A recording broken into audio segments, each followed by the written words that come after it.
মুর্তজা, ভোটারদের মন জয়ে প্রার্থীরা কি ধরনের প্রতিশ্রুতি দিচ্ছেন? রাজশাহী বিশ্ববিদ্যালয়ে যে কেন্দ্রীয় ছাত্র সংসদ নির্বাচনে তার প্রচারণার ব্যস্ত সময় পার করছেন প্রার্থীরা। তবে আজকে ছুটির দিন থাকায় কিন্তু সকালবেলা কিছুটা ঢিলেঢালা পরিবেশ দেখছি আমরা প্রার্থীদের সঙ্গে কথা বলেছি। তারা বলছেন যেহেতু ছুটির দিন, আজকে ক্লাস বন্ধ, সে কারণে তারা কিছুটা দুপুরের দিকে তারা প্রচারণা শুরু করবেন জমজমাটভাবে। তবে বিকেলের দিকে তারা যে অনাবাসিক শিক্ষার্থী রয়েছে যারা বিশ্ববিদ্যালয়ের আশেপাশে এলাকায় থাকে, সেই সব এলাকায় তারা প্রচারণা চালাবেন। এছাড়া ছাত্র দলের প্যানেলের প্রার্থীদের সঙ্গে আমরা কথা বলেছি। তারা বলছেন যে তারা আজকে দুপুর 12টা থেকে প্রচারণা শুরু করবেন। বিভিন্ন যে ছাত্রদের আবাসিক হল রয়েছে সেসব হলে তারা প্রচারণা চালাবেন। তবে গত পরশুদিন পোষ্যকোটা পুনর্বহাল করায় কিন্তু একটি মুখোমুখি অবস্থান তৈরি হয়েছে। শিক্ষার্থীরা বলছে যে রাষ্ট্র নির্বাচনকে জিম্মি করে পোষ্যকোটা পুনর্বহাল করেছে, যে কারণে তারা কিন্তু আন্দোলনও শুরু করেছেন, বিক্ষোভ করেছেন। এই পোষ্যকোটা পুনর্বহালের ফলে যে আন্দোলন, প্রতিবাদে যে আন্দোলন, সেই আন্দোলনের ফলেও কিন্তু রাষ্ট্র নির্বাচনে একটি প্রভাব পড়েছে।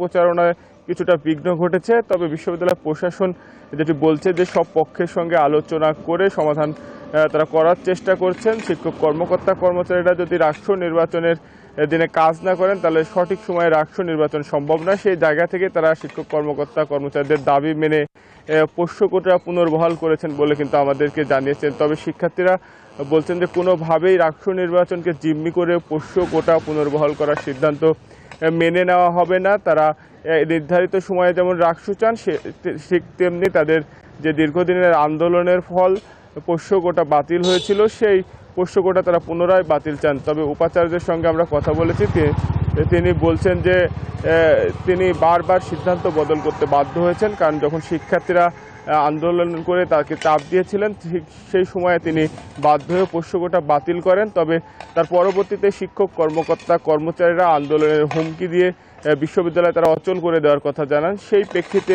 উপাচার্য বিশ্ববিদ্যালয়ের পরিবেশ স্বাভাবিক রাখতে পোষ্যকোটা পুনর্বহাল করেছেন বলে কিন্তু তিনি আমাদেরকে জানিয়েছেন। আর প্রার্থীদের প্রচারণা যেমন চলছে, তেমনি কিন্তু আচরণ বিধি ভঙ্গেরও অভিযোগ করছেন পাল্টাপাল্টি যেসব প্রার্থীরা রয়েছেন। এর আগে আমরা দেখেছি যে ছাত্র দলের বিরুদ্ধে আচরণ ভঙ্গের অভিযোগ করেছিলেন ছাত্র শিবির সমর্থিত প্যানেল।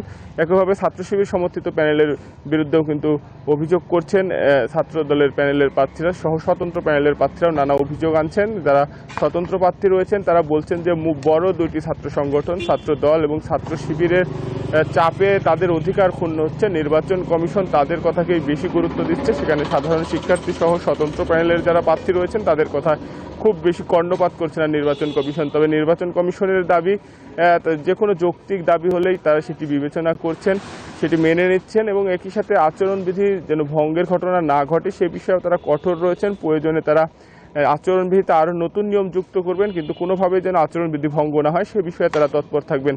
এর পাশাপাশি প্রার্থীদের একটি দাবি ছিল যে একজন প্রার্থী সর্বোচ্চ কত টাকা ব্যয় করতে পারবে সেটি যেন নির্ধারণ করে দেওয়া হয়। তবে এখনও নির্বাচন কমিশন সেটি নির্ধারণ করেনি, যার কারণে কিন্তু একটি ক্ষোভ আমরা দেখেছি স্বতন্ত্র সহ বিভিন্ন প্যানেলের প্রার্থীদের মধ্যে। তারা বলছেন যে প্রার্থীদের ব্যয়ের সর্বোচ্চ সীমা নির্ধারণ করে লেভেল প্লেইং ফিল্ড নিশ্চিত করতে হবে এবং একই সাথে সাইবার বুলিং প্রতিরোধে কার্যকর ব্যবস্থা গ্রহণ করতে হবে। এ ছিল রাজশাহী বিশ্ববিদ্যালয় থেকে রাষ্ট্র নির্বাচনের সর্বশেষ।